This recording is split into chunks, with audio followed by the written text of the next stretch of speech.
Bom, pessoal, boa noite a todos e a todas.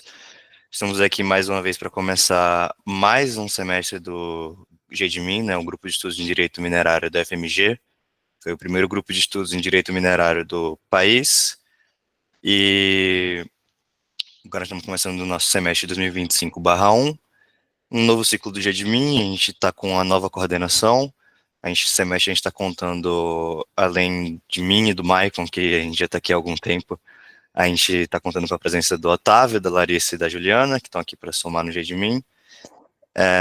Bom, e sem mais delongas, vou passar a palavra para a Juliana, que vai tocar a reunião hoje. Oi, gente, boa noite. Hoje a gente vai falar num tema bem interessante, né? Mineração em faixa de fronteira.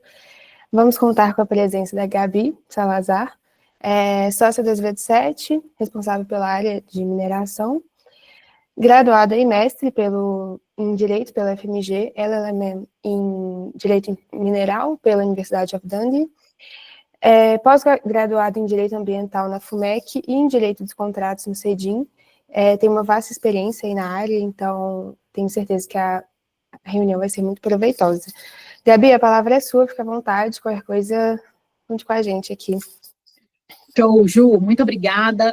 Agradecer a todos aqui do GEDMIN, na pessoa dos coordenadores, aí, especialmente a Ju, mas também estendendo a todos pelo convite. É uma alegria muito grande, gente, estar aqui com vocês, debatendo um assunto bem interessante, que é a mineração em faixa de fronteira, né?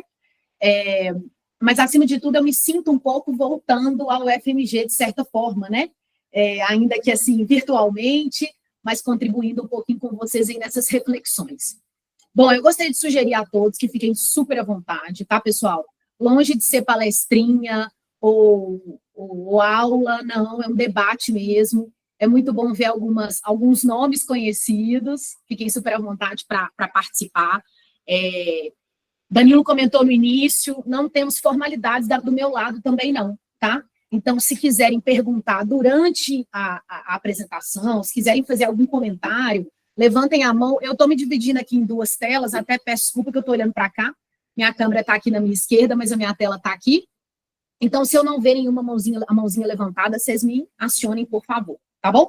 Eu preparei os slides aqui, mais a título ilustrativo, só para a gente organizar um pouco os pontos, tá, pessoal? Nada que vai cansá-los também, não. É só para contribuir com a organização dos itens de debate. Deixa eu compartilhar minha tela aqui. E aí vocês me falam se está dando para ver. Só um segundinho, por favor. Abrir aqui minha apresentação.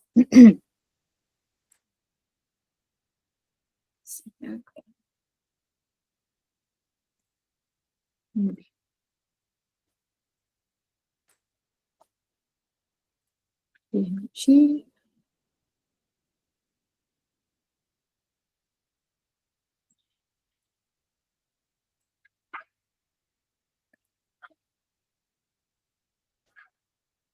Deixa eu ver se eu consigo passá-los para cá, só para eu ver as carinhas. Vocês conseguem ver a minha tela, pessoal? Conseguimos sim, Gabi. Ótimo. Eu não estou vendo vocês, por enquanto. Então, se tiverem comentários, abram o microfone, por favor. Tá bom? Vocês me ouvem bem? Sim. Maravilha. Então, por favor, participem, tá, pessoal?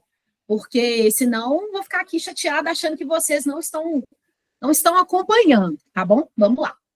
Pessoal, então o tema que nos foi sugerido aqui para a gente refletir um pouquinho é mineração em faixa de fronteira, tá? Como a Ju adiantou. E eu vou começar aqui de uma forma um pouquinho diferente, trazendo uma reflexão aqui para vocês, que vocês vão entender por que eu estou propondo dar essa volta, tá? Primeiro de tudo, eu vou começar com a indicação de um livro aqui. Eu não sei se vocês conseguem ver. Conseguem ver aqui? Ó, eu vou falar o nome do livro, depois eu passo para a Ju também, para o pessoal. Um livro que chama Material World, ou Mundo Material, do Ed Conway.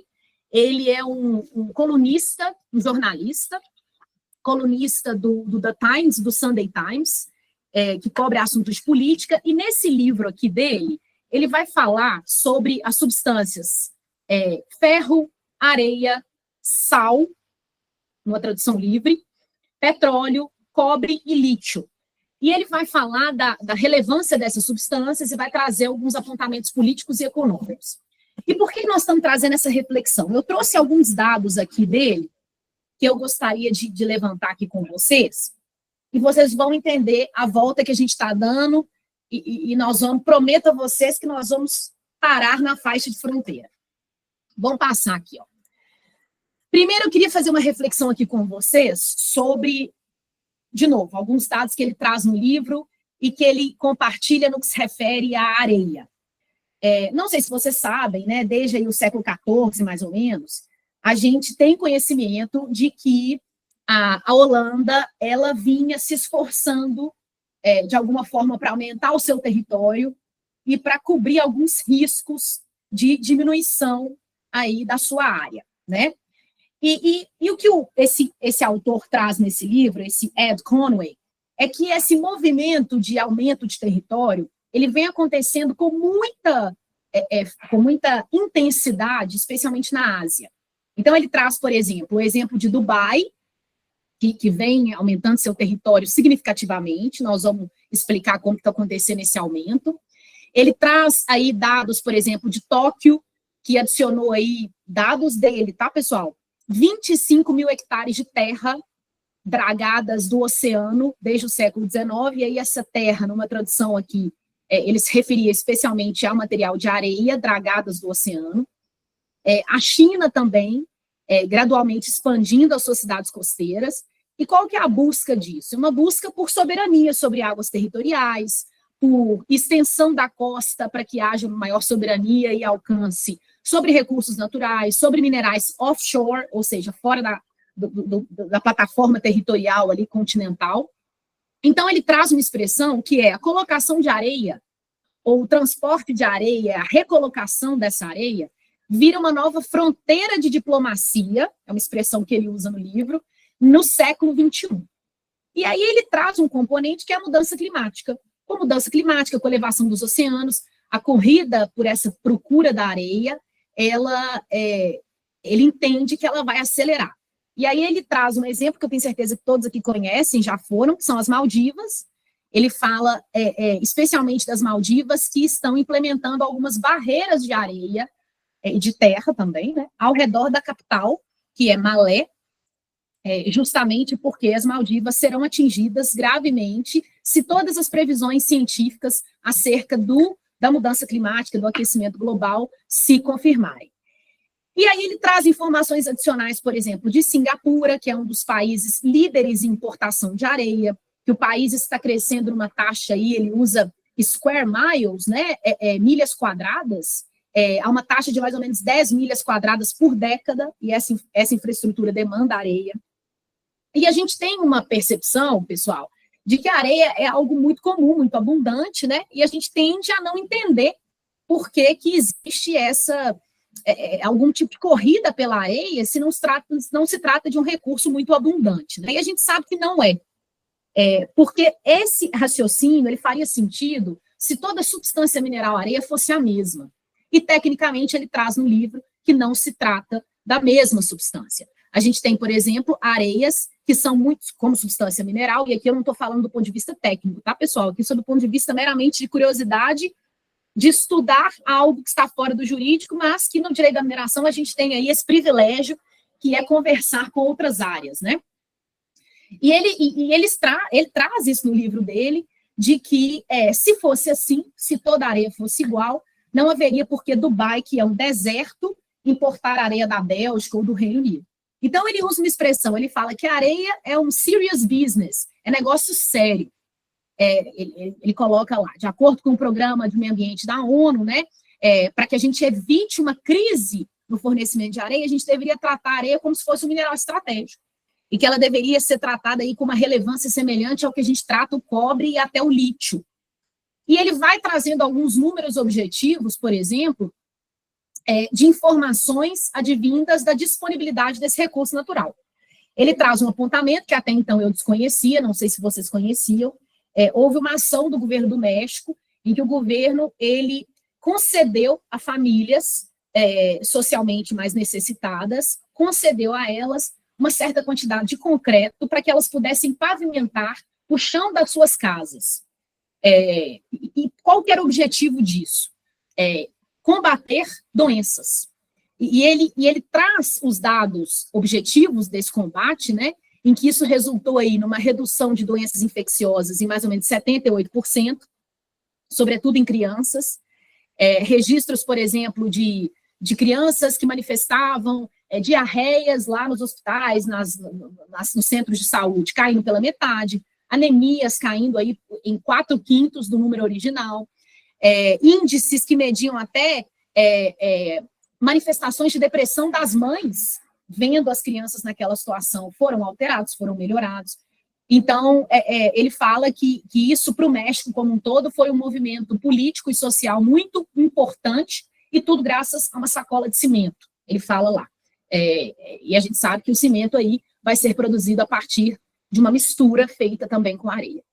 E aí a gente faz essas reflexões do livro e percebe a conexão com aspectos que estão rodando aí a nossa realidade. Vejam só essa reportagem aqui, que saiu na revista Oeste, que é um veículo aí específico, eu até então não conhecia, mas busquei saber, é uma fonte aí fidedigna, né?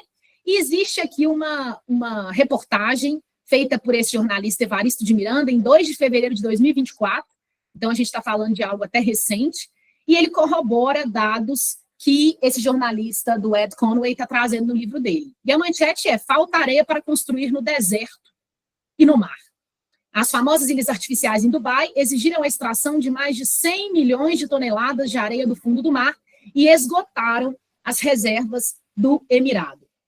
Anotei aqui na minha colinha algumas informações que esse jornalista traz nessa reportagem.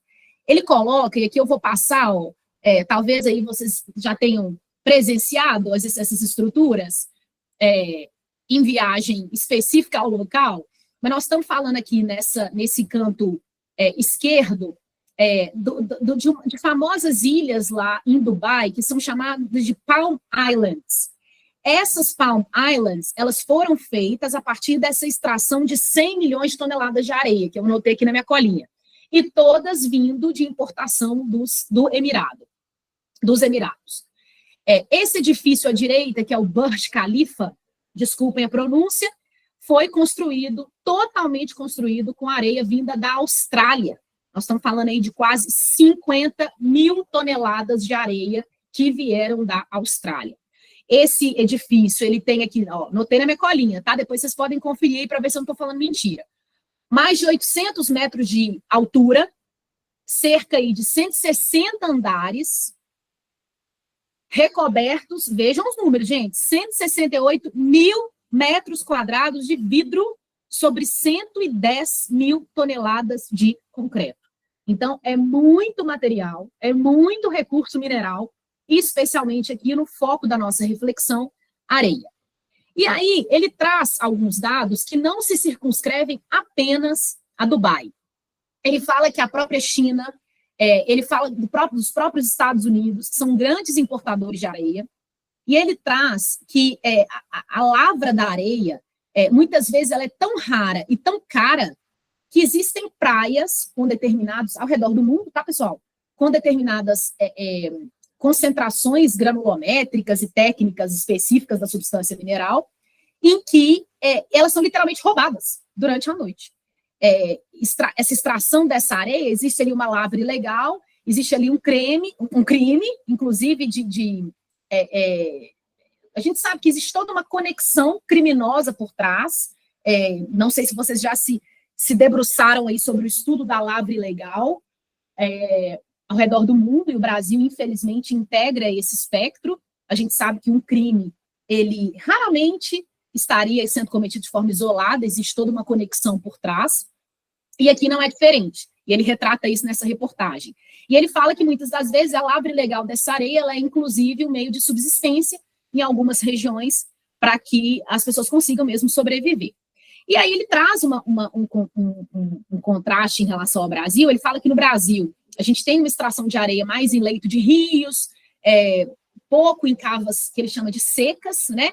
o Brasil, a extração da areia, ela é realizada muito por pequenos empreendedores, o país não exporta areia, e quando a gente vai estudar a extração de areia no Brasil, e de novo, se vocês não fizeram, acho super interessante fazer esse estudo, a gente vê que São Paulo se destaca como um estado altamente produtor, e o que a gente percebe em muitos estudos técnicos seria uma necessidade de que a extração da areia aqui no Brasil estivesse sempre próxima ao mercado consumidor, uma vez que o frete, ele é um componente muito específico, muito significativo do preço, tá? Mas, de novo, o que corrobora o fato de que a gente está aí diante, muitas das vezes, de substâncias minerais dentro desse grande espectro de areia diferenciadas. O que me surpreende nesse caso aqui, o que eu particularmente não sabia, vim a descobrir aqui, lendo esse livro, é justamente desse caráter raro da areia, da especificidade, da grande demanda, da relevância, e de uma sugestão de que a gente tem a areia, inclusive, no enquadramento de um mineral estratégico. E eu desafio vocês a pesquisarem nas listas de minerais críticos e estratégicos aí distribuídas ao longo dos países do mundo, desafio a encontrar areia. Não me deparei ainda, tá? Depois vocês me falam aí se nos estudos de vocês já se depararam. E aqui, pessoal, a própria reportagem sugere que a gente faça uma análise de um estudo feito pela ONU, né, pelo Programa de Meio Ambiente da ONU, que eu vou deixar depois também a referência com a Ju, que, numa tradução livre, ele fala areia mais raro que outras ocorrências. Então, de novo, corroborando um fato, a princípio, que contradiz uma percepção comum, um senso comum, tá? Por que nós estamos fazendo essa reflexão sobre a areia e o que ela tem a ver com o tema de faixa de fronteira? Nós vamos entender. Eu queria só convidar vocês que a gente pule da areia para o cobre. Aqui a gente fez só uma ilustração, e de novo vocês vão entender essa amarração.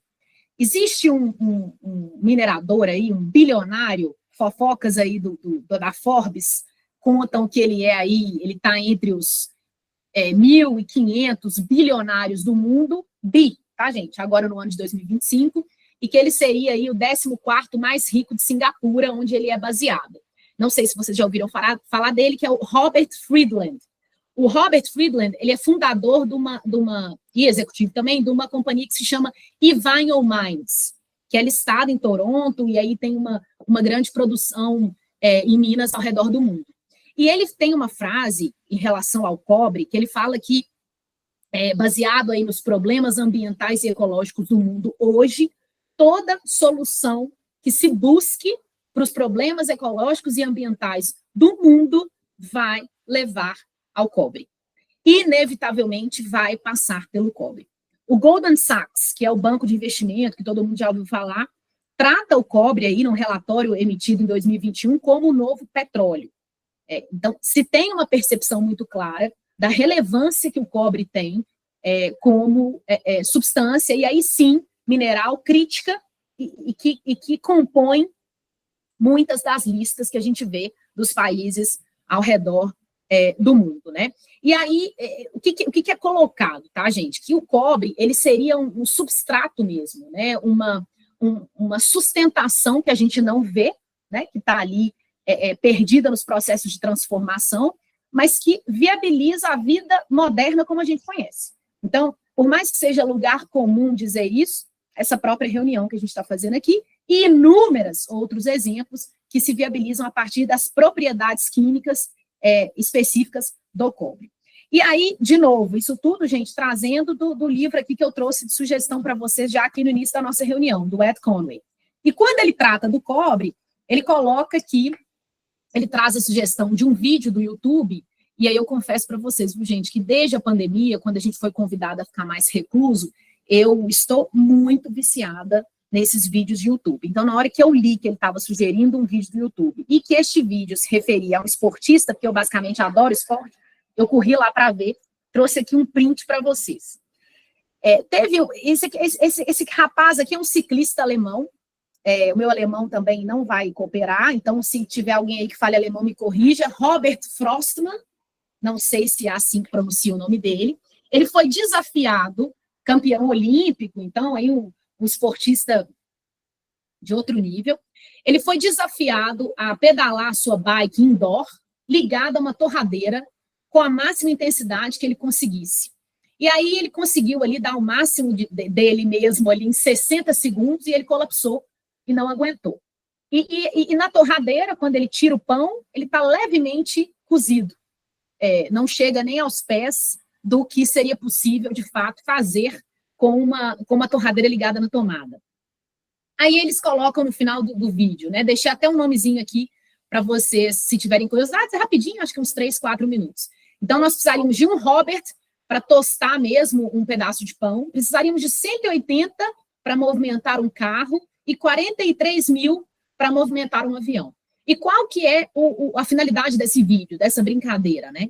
É justamente ilustrar, de um ponto de vista cômico, lúdico, e fazendo uma interação aí com o esporte, da importância das propriedades físicas e químicas do cobre na transmissão de energia e na concentração de energia para possibilitar a vida moderna como ela é. E aí, quando a gente pega essas reflexões do Ed Conway, de novo, do livro, e traz para a realidade, trouxe aqui para vocês um fato que vocês já devem... desculpa, antes disso. Aqui, pessoal, tomei a liberdade de inserir uma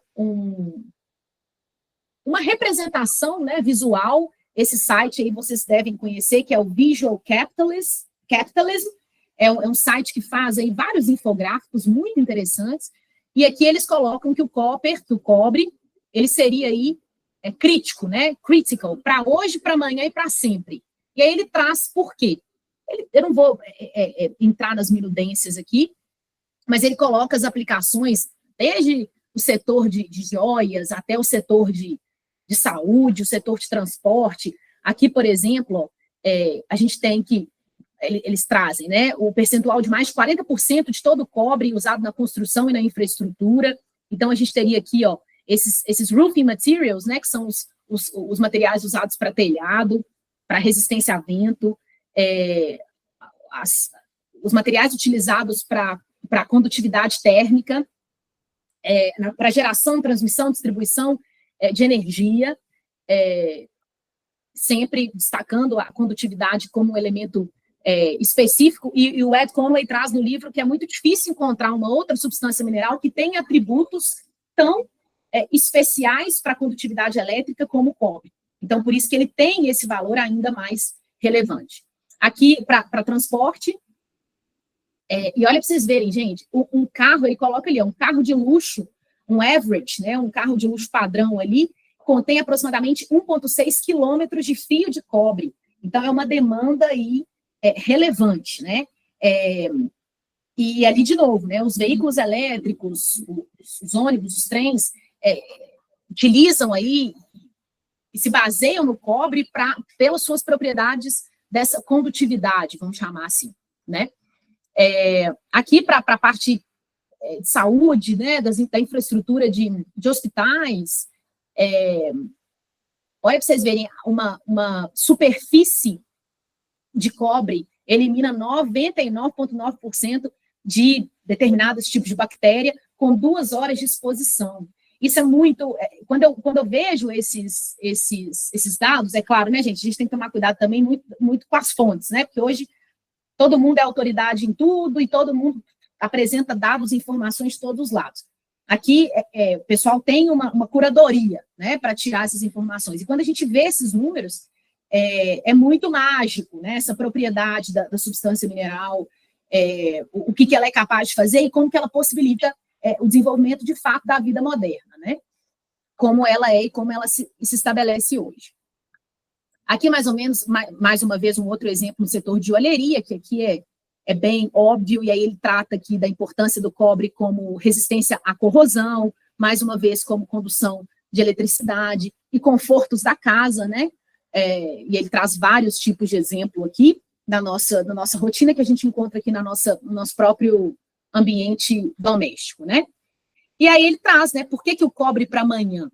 E aí a gente sabe desse esforço todo para a transição energética, para tudo isso que a gente precisa, substituição de combustíveis fósseis, e isso é um ponto delicado, porque a gente não sabe, né, se de fato, como é que vai ocorrer essa substituição e se a gente está caminhando, de fato, para uma independência em relação aos combustíveis fósseis ou não, embora esse seja um assunto para um outro momento.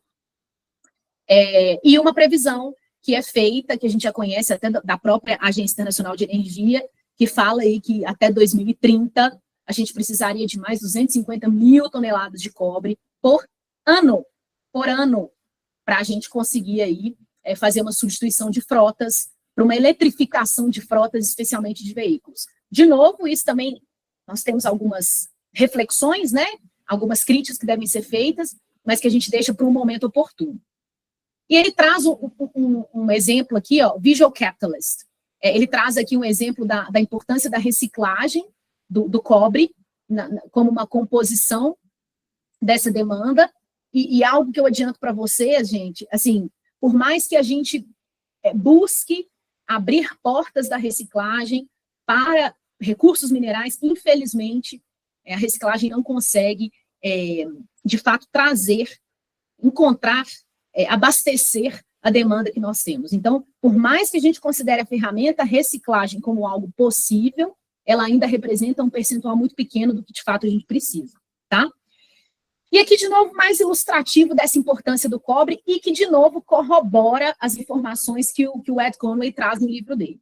E quando a gente traz isso para a realidade, compartilhando aqui para vocês uma notícia muito recente, fresquinha, saiu do forno, agora 14 de maio de 2025, essa manchete da CNBC, e aqui a chamada, ela é muito interessante, porque é essa expressão, né, minerals for muscle, ou seja, minerais por músculos, né, como que o Trump fez aí um deal, né, um acordo com a Ucrânia, e que representa aí um possível sinal do que vem em termos de tendência, envolvendo também a mineração e a geopolítica.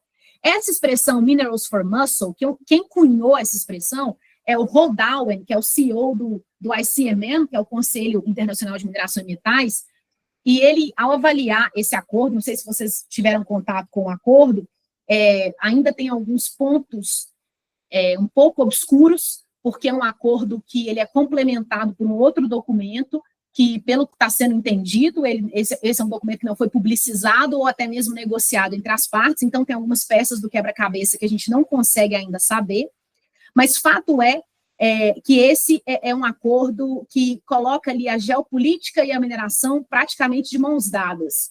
E esse CEO, né, o CEO do ICMM, ele diz que não é a primeira vez e que não será a última em que a gente vê um acordo aí em que existe essa proximidade tão grande, praticamente uma interação entre geopolítica e mineração. E aí, o que ele coloca? Ele que traz essa expressão, minerals for muscle, ele cunha essa expressão como se dissesse, me dê os seus minerais que eu lhe darei segurança, ou numa tradução livre, minerais por músculos, né? E o que significaria esse deal, né? O que significaria esse acordo? De uma forma muito objetiva, tá, gente? E destacando de novo que tem algumas peças do quebra-cabeça que a gente não conhece ainda, a gente estaria diante de uma criação de um fundo de reconstrução, que eles estão chamando aí de fundo de investimento para a reconstrução da Ucrânia / Estados Unidos, tem um nome ali numa tradução livre, em que seria formada uma parceria, então teria ali uma agência, que seria uma corporação para o desenvolvimento regional, formada pela Ucrânia e pelos Estados Unidos, e a Ucrânia, ela aportaria capital neste fundo por meio de royalties e revenue, e receita vinda da exploração mineral de determinados projetos minerários no território da Ucrânia. Não é claro nesse documento como que os Estados Unidos aportariam inicialmente a sua contribuição. Mas existem alguns indicativos de que os Estados Unidos teriam alguns direitos preferenciais, não existe exclusividade prevista, ou não existe uma usurpação de jazida por parte dos Estados Unidos, não é isso. Existiria ali um direito preferencial que os Estados Unidos teriam em relação a determinados projetos, a depender da colocação desse projeto para captação de investimento internacional, ou em alguns acordos de off-take, os Estados Unidos teriam alguns direitos preferenciais. Ainda há muitas coisas a serem costuradas. Mas o mais interessante é que tem uma lista de substâncias minerais que são contempladas aqui dentro desse Minerals for Muscle, e o cobre está lá entre elas. É claro que existem outras, muitas outras. Lítio, que né, que a gente sabe aí que é considerado, foi considerado, né, já diminuiu um pouco esse hype, mas continua com uma relevância muito grande frente às expectativas que a gente tem para a transição energética também, mas o cobre desponta aqui como uma substância aí de destaque. E nesse acordo prevê, né, que se os Estados Unidos fornecerem uma nova assistência militar para a Ucrânia, essa contribuição de capital, e isso seria considerado também como uma contribuição de capital para esse fundo. Gente, isso aqui é muito interessante, isso aqui guarda camadas de estudo e de reflexão que nos levam a vários tipos de conclusões diferentes, e num movimento que o Trump vem fazendo, não sei se vocês também estão acompanhando, muito preocupado com a independência e com a possibilidade dos Estados Unidos de acessarem substâncias minerais, inclusive em relação àquelas em que eles não dispõem de reservas em seu próprio território. Então, essa tentativa do Trump de amarrar a assistência militar a uma oferta, ou pelo menos a um direito preferencial de acesso a determinados recursos minerais, diz muito sobre o momento que a gente está vivendo, tá? E aí, de novo, só um detalhe, tá, pessoal, antes da gente avançar aqui, voltando lá no CEO do ICMM, por que ele traz essa expressão Minerals for Muscle, que é uma expressão que eu achei extremamente interessante, e ele diz que, na visão dele, ele entende que os Estados Unidos estariam no track, né, na estrada aí, para também desenvolver um Minerals for Muscle, um deal nesse sentido, também com a República Democrática do Congo, que a gente sabe que tem um histórico muito complicado de violações, inclusive de direitos humanos, mas que tem um território riquíssimo em recursos minerais. Então, ele entende que o Trump já estaria aí com um possível deal, um possível acordo debaixo do braço, para levar também para esse território, né? E, de novo, gente, isso aí é um mapeamento que só mostra a relevância da mineração como uma ferramenta para o xadrez geopolítico que a gente vê no mundo hoje. Fizemos essa reflexão inicial, que foi um pouquinho mais extensa do que eu imaginava, mas guardem, por favor, esses dois pontos aí, um em relação à areia, um em relação ao cobre, que nós vamos voltar e vamos amarrar isso na faixa de fronteira. E aí sim, agora nós vamos entrar efetivamente aqui, voltar para o Brasil, né? Sair da Ucrânia, sair dos países da Ásia e voltar para o Brasil.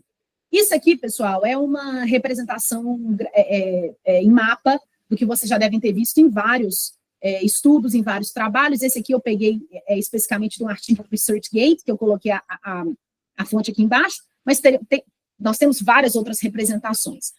O que eu queria que vocês enxergassem é justamente essa faixa marcada em azul, que é o que a gente chama de faixa de fronteira aqui no Brasil. Nós estamos falando aí de uma faixa mesmo, paralela à divisa interna, né, nossa fronteira interna. Então, não estamos tratando, pessoal, isso aqui é muito importante, do nosso limite para o oceano, tá? Já vimos algumas pessoas confundirem isso, e quando a gente atende clientes estrangeiros, é muito natural que a primeira pergunta que eles façam é essa. Mas nós estamos falando do lado de cá ou do lado de lá? Qual tipo de regulamentação aqui, qual tipo de exigência aplicável? Então, isso aqui é a premissa de partida. Nós estamos falando da linha paralela à divisa interna do nosso território. E aqui, de novo, são números espantosos em termos de extensão. O Brasil, por si só, ele é um país de extensão continental, né, gente? Então, isso aqui não é novidade nenhuma. Mas nós temos aqui, mais ou menos, nós estamos falando de 15, quase 16 mil quilômetros de extensão. Nós passamos aqui essa faixa, né? Ela vai passar por 10 dos 12 países sul-americanos. Então, nós estamos tirando aqui apenas Chile e Equador. Todos os outros a gente vai ter interceptação.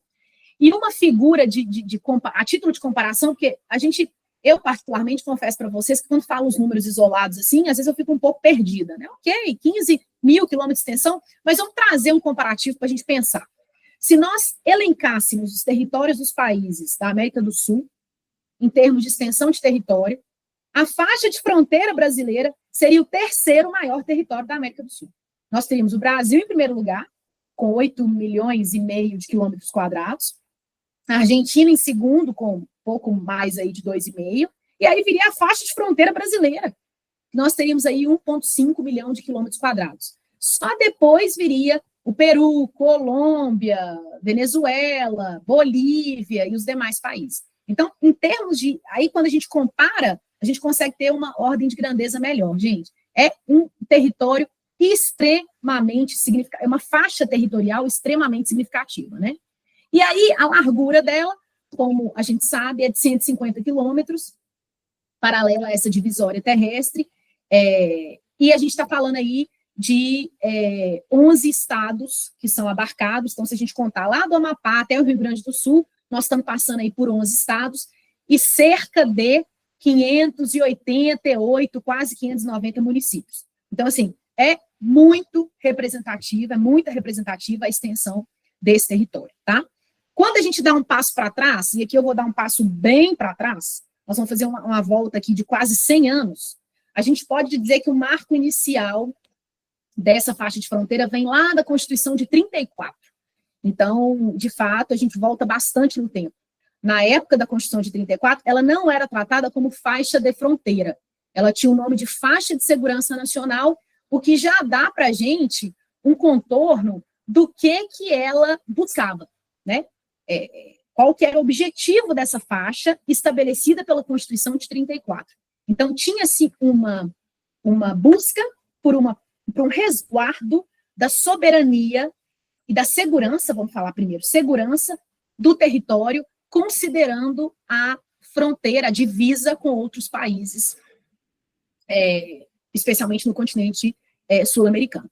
Na época da Constituição de 34, nós estamos falando aí de uma faixa que tinha mais ou menos 100 quilômetros de largura.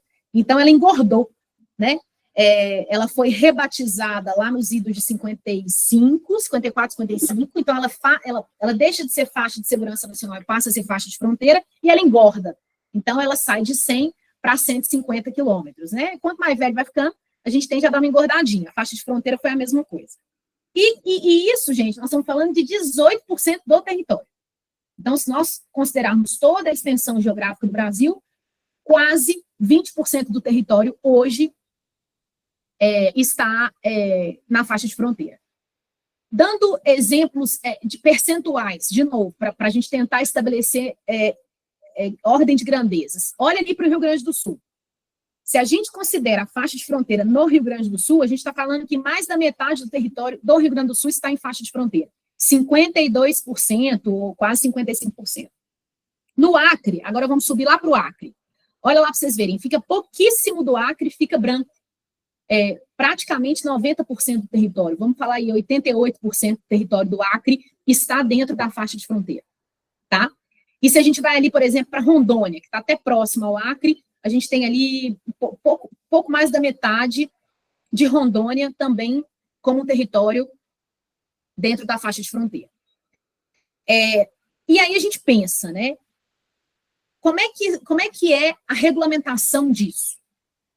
Aonde estão escritos os requisitos, as exigências? Imagino que muitos de vocês saibam que nós temos aí uma lei específica para regulamentar requisitos aplicáveis, ou um regime jurídico aplicável à faixa de fronteira, que é a Lei 6634 de 79.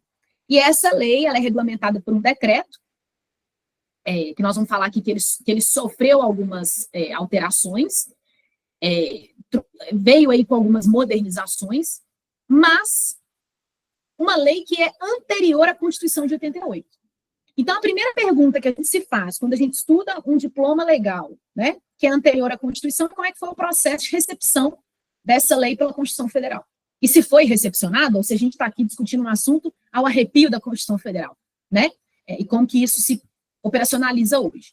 Então, lá no governo Fernando Henrique Cardoso, nós estamos falando aí há quase aí 20 anos atrás, nós tivemos um parecer da AGU, o primeiro parecer que foi proferido pela AGU, que teria concluído que essa lei 6634 não teria sido recepcionada pela Constituição. Então, a faixa de fronteira, durante algum tempo, ela ficou aí pelada, ela ficou sem um reconhecimento de que havia um regime jurídico específico para ela. tá? Lá em 2004, então nós nem estamos falando de tanto tempo atrás. Tudo bem, né, gente? Estamos falando de 20 anos, mas no horizonte sempre do marco de Constituição de 88. Nós tivemos um novo parecer da AGU, que é o 01 de 2004, que aí sim foi aprovado pelo presidente, à época, e aí entende que a lei e o decreto teriam sido recepcionados pela Constituição. Fato é que nós não podemos esquecer, gente, e aqui é um comentário que eu sempre gosto de fazer quando a gente está sentado junto para estudar um tema. O ponto de partida do nosso estudo sempre tem que ser a Constituição. Aqui não é diferente. Quando nós vamos lá no artigo 176, parágrafo 1º, um dispositivo que vocês aqui, enquanto GEDMIN, devem fechar o olho e falar de cor, que é a pesquisa e a lavra, somente poderão ser efetuados mediante autorização ou concessão, na forma da lei, que estabelecerá condições específicas quando essas atividades se desenvolverem em faixas de fronteira ou terras indígenas. Terras indígenas é um tema aí que enseja aí bastante discussão em futuras reuniões do grupo, né? Mas aqui existe uma previsão expressa de que haverá condições específicas para o desenvolvimento dessas atividades em faixa de fronteira. Se a gente sobe um pouquinho na Constituição, lá no artigo 91, a gente entra com um personagem aqui fundamental nessa história, que é o Conselho de Defesa Nacional, ou o que a gente chama de CDN, né? Compete a ele, que é um órgão ligado ao Gabinete de Segurança Institucional da Presidência da República. Então, olha que pompa. Veja só, nós estamos falando de um conselho ligado a um gabinete da Presidência da República, que hoje é conhecido como Gabinete de Segurança Institucional. Para um primeiro olhar do tema, a gente arrepia, fala, nossa senhora, então nós estamos falando de segurança mesmo, e estamos sendo aí provocados a perdermos os nossos recursos, temos que construir um muro nessa fronteira, estamos diante aí da necessidade de estabelecer a segurança nacional nesta faixa. Essa é a ideia que, de fato, surge com essa faixa lá em 1934. E por que nós estamos trazendo isso? Porque nós vamos resgatar essa informação para o fechamento da nossa reflexão aqui. Compete ao Conselho o quê? Propor critérios e propor condições para a utilização de áreas indispensáveis à segurança nacional, à segurança do território, e opinar sobre o efetivo uso, especialmente na faixa de fronteira. Aqui, pessoal, é aquilo, né, assim, opinar aqui não é a melhor palavra. De fato, hoje, pela própria lei que regulamenta o Conselho de Defesa Nacional, e nós vamos ver um pouquinho mais para frente, até vou adiantar aqui já, ó. Aqui, ó, vamos falar dela, já falamos dela, 6634 de 79, e o decreto, acho que não falei o número dele ainda, 85064 de 80, então um ano depois, que vai regulamentar essa faixa de fronteira. Então, a gente tem, no caso da mineração, a gente tem dois personagens aqui essenciais que vão trocar ali as suas figurinhas, cada um no exercício da sua competência. De um lado, a ANM, e do outro, o Conselho de Defesa Nacional. Quando a gente abre a Lei 6634, e convido a vocês, se tiverem acesso aí, a abrirem, a minha está aberta aqui também, abram aí a Lei 6634, quem tiver possibilidade, só para acompanhar de uma forma mais fácil. A gente tem aqui, pessoal, duas importantes destaques que a gente deve fazer aqui numa reflexão sobre o tema. Nós não estamos falando de critérios, de restrições, de exigências legais aplicáveis apenas à atividade de mineração. Não estamos. Na própria lei, quando a gente está lá no artigo 2º, ela traz lá, são requisitos que devem ser observados para fins de obtenção de assentimento prévio. Então, não é uma mera opinião, é um assentimento prévio do CDN para fins da realização de atividades, como alienação de terras públicas, construções de pontes, estradas, exploração de indústrias que interessem à segurança nacional, e aí vem depois, instalação de empresas que se dediquem à pesquisa, à lavra, à exploração e aproveitamento de recursos minerais, salvo aqueles de imediata aplicação na construção civil. Então, aqui não é uma perseguição apenas à mineração. A mineração é uma das atividades em que a gente tem aqui que obedecer os critérios impostos pela lei, tá? E quando a gente fala da lei específica, e quando a gente vai estudar o tema, e vocês podem não lembrar de sair daqui esquecendo tudo que nós falamos, Mas tem um elemento aqui, na verdade 3, que vocês devem aqui sair com ele memorizado. Quando a gente fala de faixa de fronteira, pessoal, a gente está falando de um tripé, ou de um critério triplo, que é o estabelecido lá no artigo 3º. Para fins de instalação das empresas e atividades voltadas ao desenvolvimento das atividades listadas no artigo 2º, existe a necessidade de eu cumprir 3 requisitos, que é 51% do capital, pelo menos, pertencer a brasileiros, 2/3, pelo menos, desses trabalhadores serem brasileiros, e caber aí a administração ou gerência a brasileiros, assegurados aos brasileiros os poderes dominantes. Então, aqui, esse tripé capital, mão de obra, vamos falar, trabalhadores e gerência e administração, reforçam o objetivo da Constituição de 34, que era garantir soberania e segurança. Então, nesta faixa, quem manda é o brasileiro. Esse é o recado que a lei traz. E o decreto, ele vai trazer alguns detalhamentos em relação à lei, mas com uma observação importante aqui, que ele foi recentemente alterado. E por recentemente, né, é importante que a gente coloque aí em 2022. Então, para fins de tempo passando rápido, é ontem, né? Quando eu fui colocar essa observação aqui, gente, da alteração do decreto, em 2022, eu quis mostrar para vocês que isso aqui estava sendo ansiosamente aguardado pelo setor. Então, eu fui selecionar um GIF que mostrasse empolgação. Selecionei esse. Esse GIF denuncia a minha idade. Vocês estão me ouvindo, gente? Fala um oizinho aí para mim, para saber que vocês estão ouvindo. Estamos escutando, sim. Está ouvindo? Ouvimos, sim. Eu não estou vendo atenção. Ótimo. Então, eu selecionei esse GIF aqui, que ele denuncia a minha idade, né? Até troquei. É atemporal, vou interromper, mas não denuncia a idade, não. É atemporal, Friends. Obrigada. Também acho, gente. Isso aqui, para quem não sabe, é um episódio de Friends, que é um seriado atemporal, como muito bem comentado agora. Para quem não conhece, por favor, vai sair daqui de hoje, desta reunião, com este para casa. Eu saí da reunião do Jadmin com para casa para estudar 6634. Não, para eu assistir Friends. Isso aqui, gente, é uma obrigação do ser humano, tá? Isso aqui é maravilhoso. E aqui a gente tem 2 personagens que estão mostrando a alegria do setor em receber essa alteração do decreto 11076. Mas, como eu fiquei com receio de muitos não entenderem que isso aqui era Friends, um seriado atemporal, eu escolhi um outro GIF, que é Ted Lasso. Não sei se vocês conhecem, me fala aí, me manda um ok aí, gente, conheço, já ouvi falar ou não conheço, porque uma vez perguntei para a Ju se ela conhecia esse seriado, a Ju falou que não. Esse seriado aqui, vocês vão sair daqui de novo com outro para casa para fazer. Esse seriado é maravilhoso, Ted Lasso, não vou dar nenhum spoiler, é sensacional, nada que a ver com mineração, mas a ver com a vida, então tem a ver com mineração, né, gente? E ele está apontando ali para uma plaquinha escrito Believe, que é vamos falar assim, algo central no seriado, que é essa plaquinha do Believe. E o Believe, aqui, ele é proposital. Por quê? Vamos voltar para a alteração aqui, para a gente não ficar conversando de seriado, que aí a gente já perde o rumo da conversa. Essa alteração que veio com o 11076 é uma alteração, gente, que ela atendeu parcialmente aos anseios do setor. Mas existe sempre esperança, a gente sempre tem que acreditar no belief do Ted Lasso, de que virão outras alterações no mesmo sentido.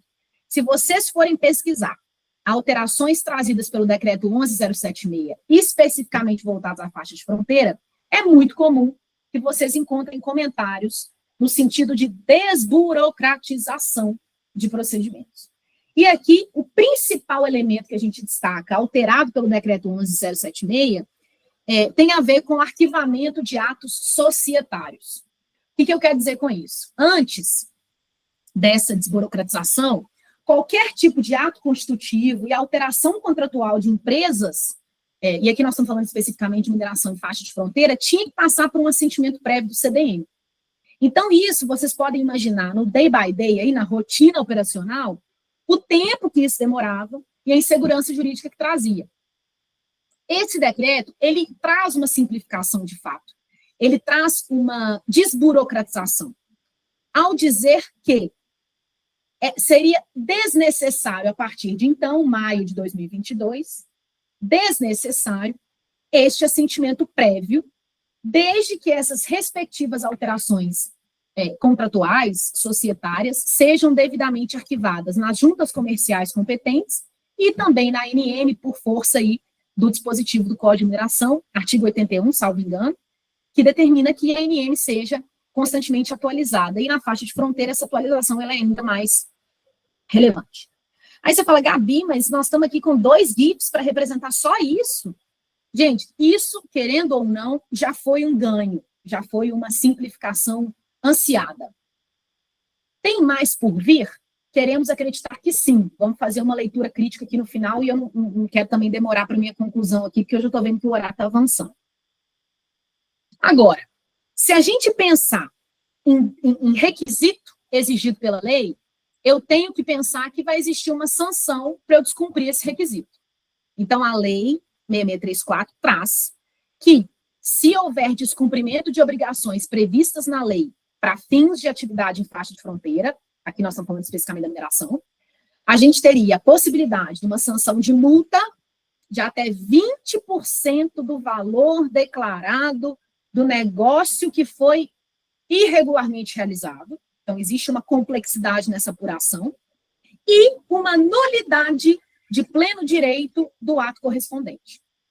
Então, é como se eu fosse dar um passo para trás, como não? Eu daria um passo para trás e teria uma sanção pecuniária na cola e uma sanção até representativa, se a gente for pensar de 1/5 de um valor envolvido, né, num negócio aí supostamente realizado de forma irregular. E aí, pessoal, deixa eu passar aqui, ó. Não, antes disso, vou voltar um pouquinho para a gente continuar no GIF aqui, porque ali nós vamos já caminhar para a conclusão. Eu quero provocá-los agora a gente pensar um pouco nos desafios e no que já... E eu tenho certeza, né, que muitos de vocês, além de estudarem o direito da mineração, trabalham com o direito da mineração e já conhecem aí camadas de complexidade dos problemas, né? Uma coisa, um aspecto básico que a gente pode pensar aqui, pessoal, quando a gente tem um procedimento adicional que viria via CDN, então a ANM, por exemplo, eu tramitar um requerimento de pesquisa, ele obviamente inicia a sua tramitação na ANM e a ANM oficiando, reconhecendo a faixa de fronteira e oficiando o administrado, o minerador, dos documentos e elementos de informação necessários, encaminha e formaliza o processo para o encaminhamento interno ao CDN. Então, o CDN aparece como um novo personagem nessa história e, inevitavelmente, a conclusão básica que eu imagino que todos vocês estejam pensando é mais morosidade, sem dúvida alguma. Existia uma estimativa, tá, pessoal? E aqui eu confesso para vocês que eu acredito que ela está desatualizada. Até mesmo porque são dados que, pelo que me constam aqui, que constam nas minhas anotações de estudos anteriores, voltariam aí mais ou menos no ano de 2017, 2018. Então, a gente estaria aí com alguma necessidade dessa atualização. Nós estaríamos falando de uma diferença no seguinte sentido. O tempo médio para a gente obter um alvará de pesquisa fora da faixa de fronteira, por exemplo, no Amapá, que seria um estado aí integrante, né, como a gente viu da faixa de fronteira no extremo norte, a gente teria, fora da faixa de fronteira, uma demora de 8 a 12 meses. Hoje, com o REPEN, tende aí a ser um prazo inferior a 1 ano, né, no máximo, né, mas bem inferior. Se for na faixa de fronteira, a gente teria um tempo médio de tramitação de 50 a 89 meses. Então, gente, querendo ou não, é uma diferença substancial. É uma diferença substancial. Se a gente pensasse, por exemplo, em termos de comparação, né, nós estamos falando aí em quase, vamos colocar 12 meses em relação a 60. Nós estamos falando de quase 5 vezes mais, né? Agora, por que eu bato na tecla de que isso pode estar desatualizado? Nós tivemos a oportunidade de estar no Mato Grosso, no ciclo de palestras na ANM do Mato Grosso, com o gerente Levi, que estava à época na ANM do Mato Grosso. Foi uma uma rodada de palestras muito interessante, e lá estávamos com o integrante do CDN. E ele pediu a palavra e fez comentários no sentido, e eu concordo com ele, no sentido de uma modernização do CDN e de uma percepção de que os processos também estão vindo mais redondos.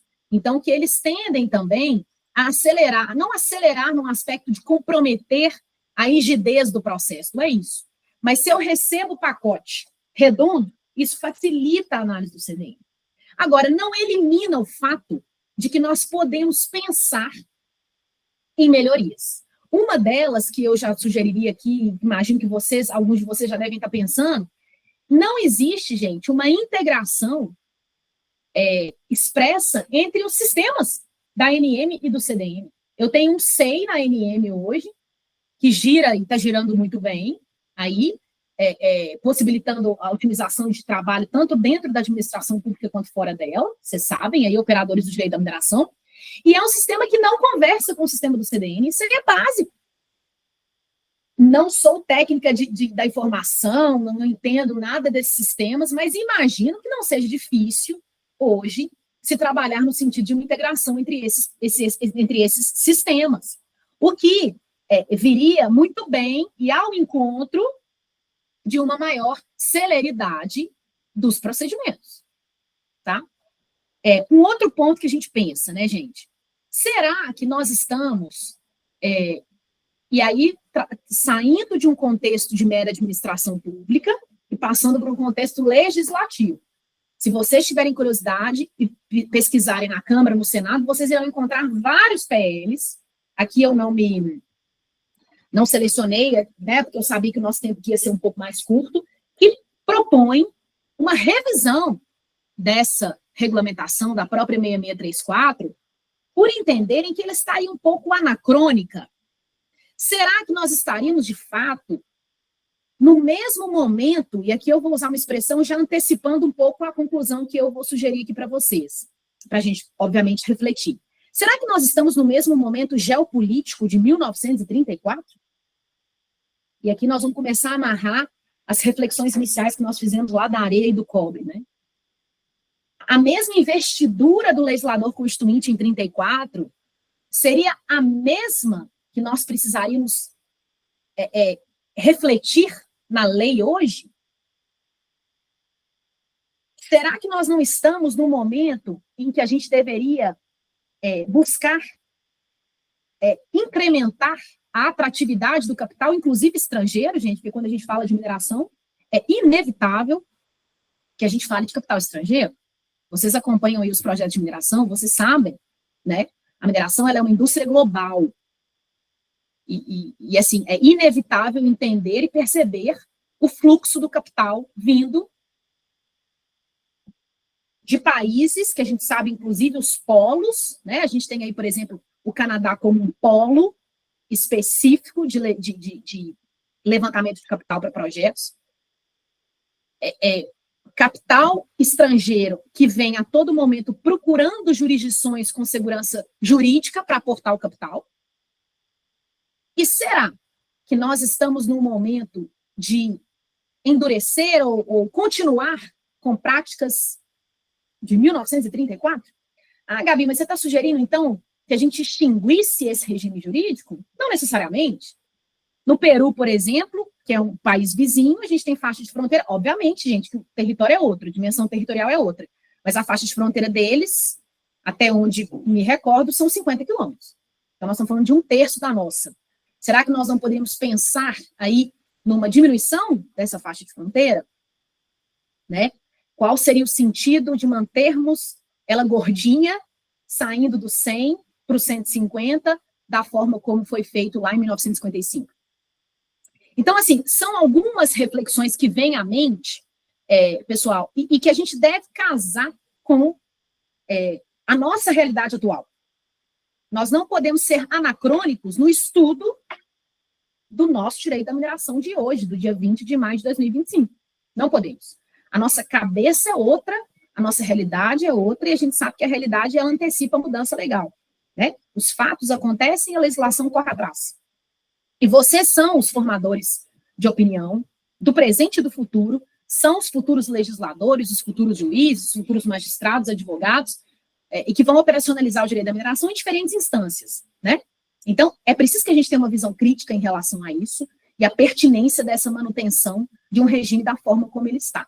O avanço do decreto 11076 foi positivo, sem dúvida nenhuma, mas ainda tímido, né? Ainda não atendendo todo o anseio do setor no sentido de simplificação. O que mais pode ser feito, né? A gente vê, por exemplo, a própria lei de liberdade econômica, que a gente não pode deixar de lado, será que a gente não conseguiria vinculá-la expressamente a esse caso?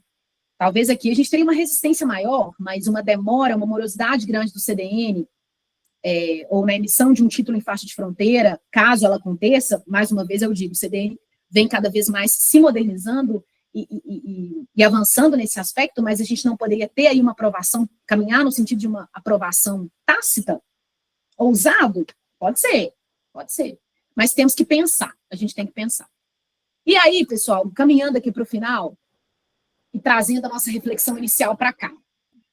Por que nós falamos de areia? Por que nós falamos de cobre no início da nossa apresentação? Deu essa volta toda para voltar aqui para a faixa de fronteira. Quando a gente estuda a faixa de fronteira e quando a gente se debruça sobre documentos técnicos, tá?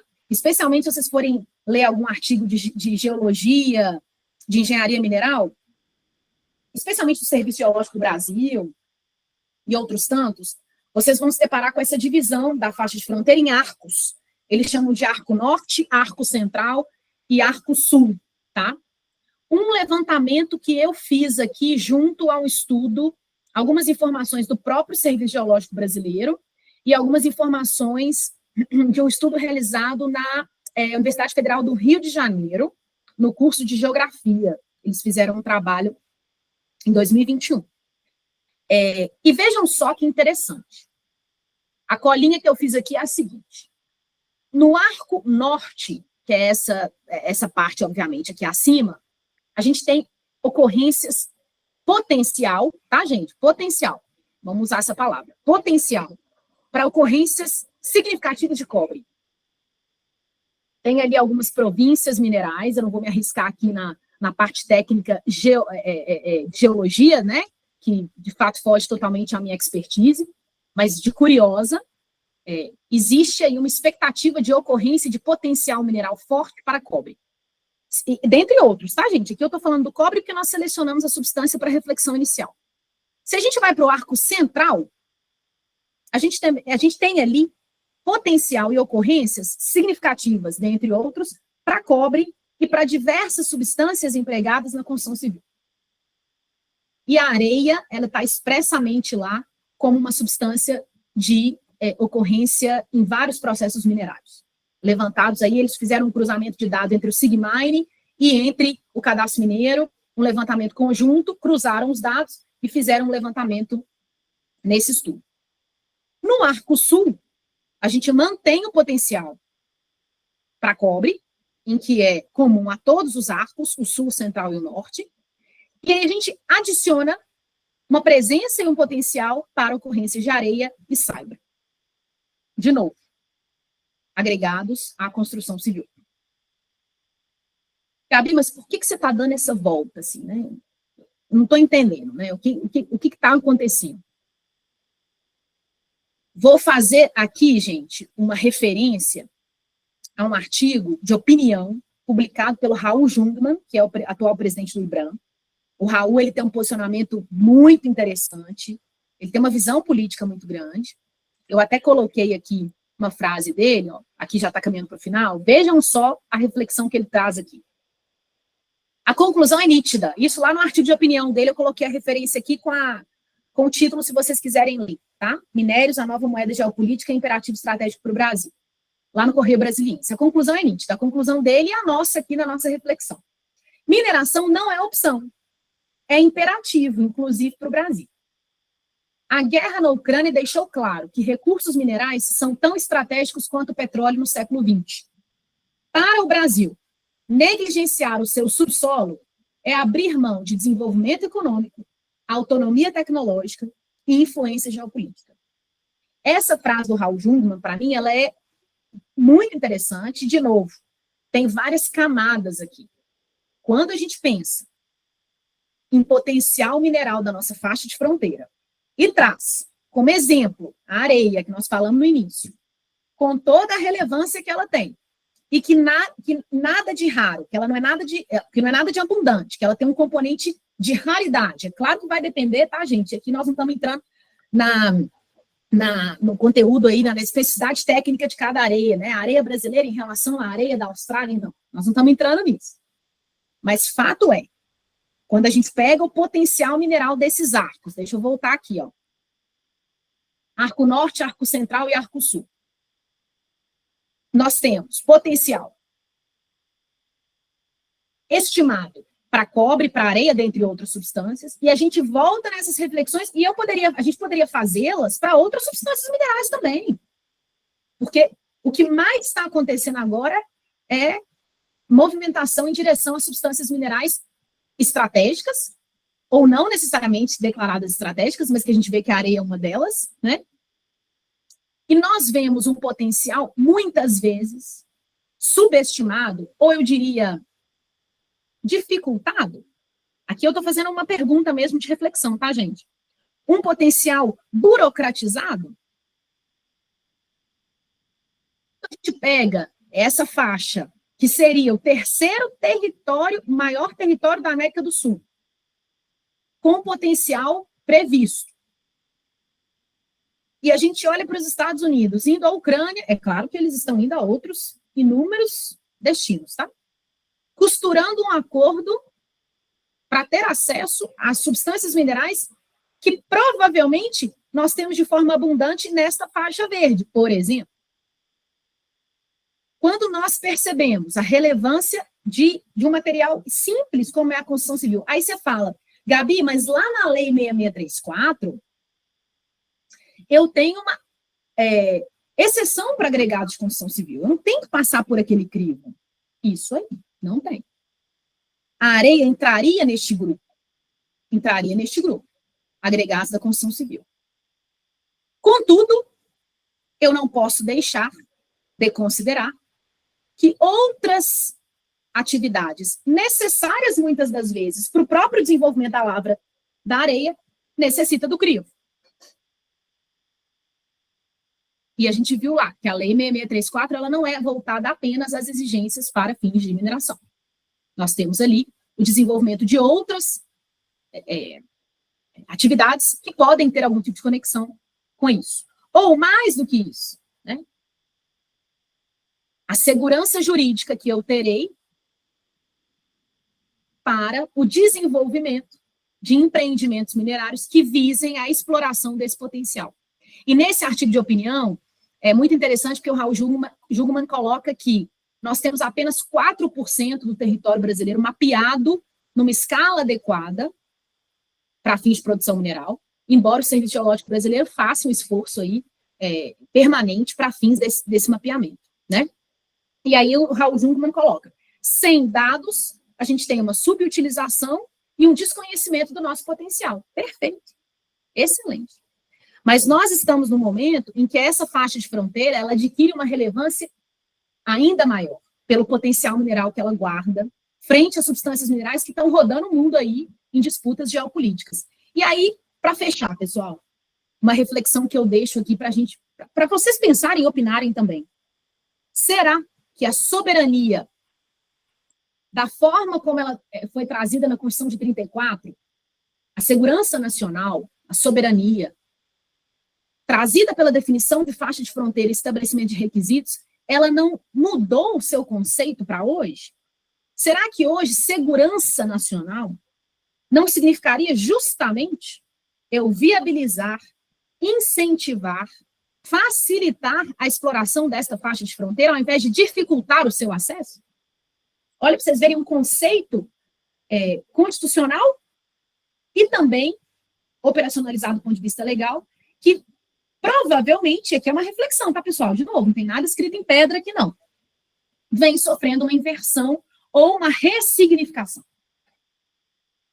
E por isso, gente, que a gente não pode se debruçar sobre um estudo de qualquer instituto jurídico que seja, de qualquer tema jurídico que seja, e aqui a faixa de fronteira, de forma isolada do contexto econômico-político que a gente se insere hoje, né? seria uma interpretação, seria uma reflexão, seria um estudo, no mínimo incompleto, né? Então, é muito simples, quando a gente vai estudar um instituto, abrir a Constituição e abrir a lei. Mas é imperioso, e aqui eu deixo até como uma recomendação a vocês mesmos, um conselho de amiga, que vocês possam ir além. Estejam atentos ao que está acontecendo no mundo hoje, e se eu pudesse, de novo, né, deixar uma dica, né?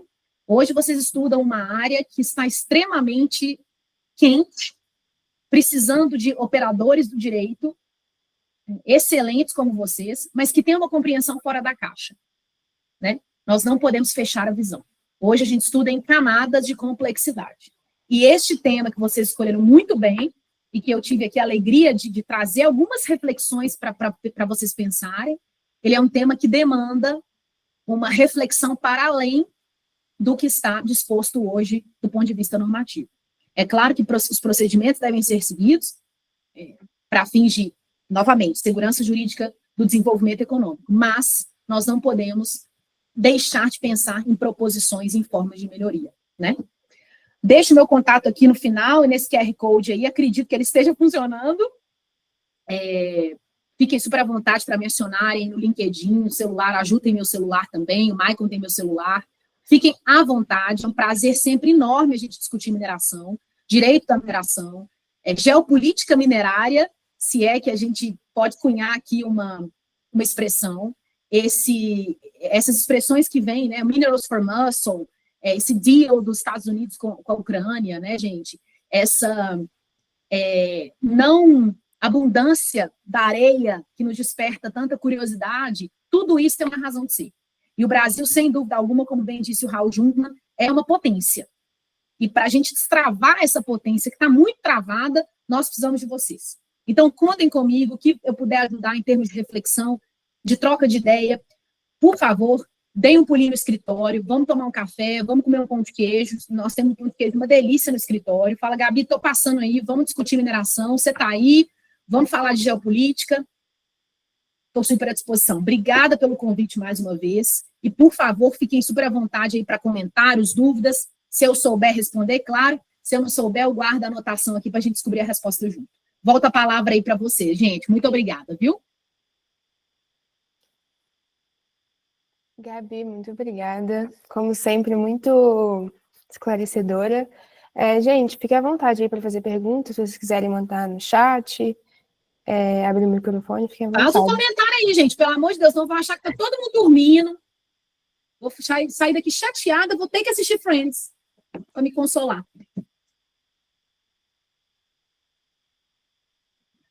Gabi, não que assistir Friends seja uma má opção, não tenho nenhuma pergunta. Eu acho que, na verdade, é um universo novo para mim, né? A mineração na fronteira, eu sempre fico trabalhando, mas eu nunca, na verdade, tinha enxergado a areia como mineral estratégico, inclusive, porque, como você trouxe aqui no Brasil, né, são os pequenos mineradores que trabalham com isso, o regime de licenciamento para a exploração da areia não é tão complexo, então enxergar a areia, né, nesse local de mineral estratégico foi uma novidade. Então, tudo que você trouxe aqui foi algo que eu ainda preciso pesquisar mais, me informar mais, mas que você trouxe de uma forma muito didática e elucidativa. Muito obrigada.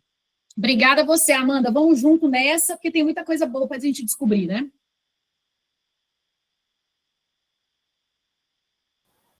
Tem umas perguntas no chat. Eu acho que vocês estão acompanhando. Gabi, você consegue ler aí? Consigo. Abri aqui agora, ó. Samuel mandou uma pergunta. Perdão se a pergunta é muito tópica, mas quando você traz a questão de fronteira, soberania e mineração, tem curiosidade sobre astromineração. Samuel, show de bola. Eu poderia até começar a conversar de astromineração, mas aí a gente ia varar a madrugada. Então, o que eu sugiro, Samuel, é que seja aí um tema para uma nova reunião. Inclusive, fazendo uma fofoquinha aqui com vocês, no meu LLM agora, que eu tive a oportunidade de estudar lá em Dundee, e super sugiro, tá, pessoal, que vocês considerem essa possibilidade, esse planejamento, porque realmente é uma oportunidade muito bacana. A gente fez um curso chamado Mining Transactions and Agreements, transações e contratos minerários. E o professor, que é um advogado dos Estados Unidos, de um grande escritório americano, abriu o Samuel a aula dele falando sobre mineração no espaço, essa astromineração aí que você está chamando, né? Foi isso que você chamou, né, Samuel? Astromineração, isso. Então, na hora que ele começou a falar de mineração no espaço sideral, a gente olhava para ele e pensava, gente, tá viajando, né? E aí a gente começou a entender por que ele estava falando de astromineração, por que ele estava falando de mineração no espaço, né? É utópico, não é? E, Samuel, saiba que não é tão utópico assim, não, tá? Deixando um gostinho de quero mais aqui para vocês, não vou me alongar, mas tem coisas bacanas aí de explorar e acho que é um tema muito bom de vocês refletirem aí também, né? Aí Samuel mandou, já existe algum debate sobre alguma legislação com isso? Imagino que você esteja falando da astromineração, né, Samuel? Legislação brasileira não, tá? Não tem. Não desconheço se tem algum PL, tá? Alguma proposição de PL, desconheço. Mas a regulamentação, a busca de uma regulamentação, vamos chamar assim, é internacional. Então, vai ser aquela reunião com cheirinho de free shop, bem internacional. Vamos marcar sim, Samuel, conta comigo aí. Vamos discutir isso. Beatriz mandou, gostaria de saber se existe um meio mais sério para que seja feita a análise da solicitação de assentimiento prévio do CDN para estabelecer faixa de fronteira. Ô, Bia, olha só, o procedimento está posto em legislação, né? A gente sempre busca, enquanto aqui, sob o ponto de vista de advocacia privada, a gente sempre busca que prazos da administração pública possam ser cumpridos, né? E aqui eu falo, por exemplo, da 9784, que é a Lei de Processo Administrativo Federal, que traz prazos para a emissão de decisões em âmbito federal. Pode ser um caminho? Pode. Vai surtir efeito? Já tivemos aqui possibilidades de fazer valer esta lei, inclusive do ponto de vista judicial, para a obtenção de decisões na administração pública federal. Mas teríamos que pensar aí se isso seria um mecanismo perante o CDN. Agora, uma coisa, Bia, que sempre tende a funcionar muito é a barriga do balcão, que a gente chama, né? É o acompanhar o procedimento, é o estar junto do órgão, questionar se há alguma dúvida, fazer um contato com o servidor, deixá-lo à vontade, mostrar proatividade. Isso tende a surtir um efeito positivo também, tá? Roberto mandou, você acredita que a redução da faixa de fronteira para 50 quilômetros seria uma solução? Roberto, pode ser que seja. Pode ser que seja. Destravaria, né, ou tiraria algumas camadas de burocracia e de 100 quilômetros, né? E se a gente considerar o território como um todo. Agora, essa pergunta sua, Roberto, ela é muito interessante. Eu pensei de trazer isso aqui, mas imaginei que não ia dar tempo e realmente a gente está com o tempo bem apertado. Mas um aspecto que a gente poderia pensar, tá, pessoal? Sem dúvida nenhuma, essa faixa de fronteira, ela está toda não, né? Vamos falar assim, ela está significativamente também marcada, especialmente no norte do Brasil ali, por terra indígena, por unidade de conservação. Então, a gente tem um mosaico de áreas com restrição que vão ali se sobrepondo. Então, isso agrega um nível de complexidade à exploração mineral nessas áreas. Então, eu acho que pode facilitar, tá, Roberto, mas não elimina outros entraves, porque o Brasil não é para amadores, né? Então, mas pode ser um caminho, né? Acho que não deixa de ser uma boa sugestão, né? Acho que eu respondi, pessoal, não respondi? Tem alguma que eu pulei? Não, né? Não, respondeu sim. Ótimo, maravilha. Volto a palavra aí para vocês. Eu tenho um comentário também sobre essa questão da burocracia da mineração em faixa de fronteira, que a gente sabe que, bom, o procedimento, você conseguir uma concessão de lavra já é muito burocrático, demora, e isso bota um entrave ainda maior, né, um procedimento que já é moroso, que a gente sabe que a ANM está atolada de processo, de análise para fazer, de ITM não tem como fazer essa análise de uma maneira mais célere. Então, a gente sabe que é importante a gente buscar uma maneira de conseguir uma maior celeridade, mas, ao mesmo tempo, uma coisa que me incomoda um pouco é em relação a essa questão da geopolítica, né, global e ligado com a mineração, que hoje em dia está cada vez mais ligada. É impressionante, você liga o noticiário, você vê uma notícia que está relacionado com mineração, até as questões de tarifas de Trump lá com a China. A China retaliou, cortando exportação de terras raras. Então, a gente sabe que cada vez mais esses minerais críticos, eles vão estar sendo utilizados como uma moeda de troca, até armas, contra os adversários geopolíticos. Então, você não acha que talvez a faixa de fronteira tenha alguma importância em relação a isso, para a manutenção das riquezas nacionais e dessa alavanca que a gente tem agora, nessa chave para poder transformar o Brasil em um player de nível global, né, nessa corrida pelos minerais críticos, que a gente sabe que recursos estratégicos a gente tem, mas falta investimento e, enfim. Isso. Eu acho, Danilo, a pergunta é muito boa. Eu acho que o Brasil tem a oportunidade de fazer diferente, exatamente no sentido do que você traz. Nós não temos conflitos, assim, né, nós não falando aqui do PCC, né, gente, todos esses conflitos aí que a gente sabe que existem, mas em termos de guerra, nós não temos guerras no território que tragam aí uma comparação nem próxima de países que já viveram esses conflitos de uma forma, e vivem esses conflitos de uma forma extremamente delicada, né?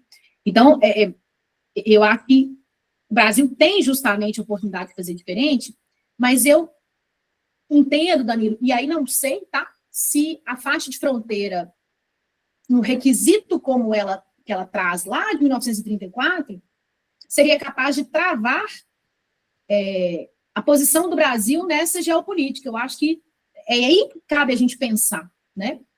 Talvez justamente entendendo pela necessidade de uma simplificação, de uma desburocratização, eu possa oferecer, e aí entra num outro assunto também, mas um fornecimento mais limpo, inclusive do ponto de vista, vamos falar assim, armamentista, de minerais críticos e minerais estratégicos. Eu acho que essa pergunta sua, ela é profunda, mas não vejo a legislação segurando a geopolítica acontecendo como ela está. Aí eu faço coro ao Raul Jungmann quando ele fala, nós temos um desconhecimento do território, nós temos uma vasta potência para explorar, para fazer diferente, para posicionar o Brasil na liderança e trazer novos mecanismos de produção, trazer sim a mineração sustentável, a mineração como ela deve ocorrer de uma forma, vamos falar assim, de fato, clean, não só do ponto de vista ambiental, mas do ponto de vista também social, né? Da forma como a gente gostaria que ela acontecesse para uma evolução da sociedade como um todo. Né? Obrigado, Gabi. Não sei se eu respondi não, mas deixei umas provocações aí para a gente pensar. Não, ajudou bastante, sim. Muito obrigado. Gabi, acho que encerraram as perguntas. Queria agradecer de novo pela sua presença, pela sua apresentação. Deu para matar um pouco a saudade. Muito bom. Saudade muito, Ju. Saudade muita. E, de novo, tá, pessoal? Fico muito feliz com a oportunidade, com o convite. Agradeço muito a atenção de vocês, a presença de todo mundo, a interação. Contem comigo, vamos em frente, porque a pauta é grande, a gente tem muita coisa para estudar, para se aperfeiçoar, e certamente esse grupo aqui está em excelentes mãos. Desejo muito sucesso para vocês e espero que até uma próxima aí para a gente debater mais temas da mineração. Bom, a gente que agradece a presença e, bom, é um costume que a gente tem aqui no Dia de Mim, a gente estende o convite para você voltar aqui mais uma vez no futuro, para a gente abordar outro tema ou até um tema adjacente a esse, mas vai ser um prazer receber você novamente no Dia de Mim. Conte comigo, Danilo, já está aceito o convite, tá bom? Obrigada, gente, um abraço para todos, uma ótima noite, viu? Obrigado. Obrigada, Gabi. Obrigada, tchau, tchau. Um abraço, tchau, Helena.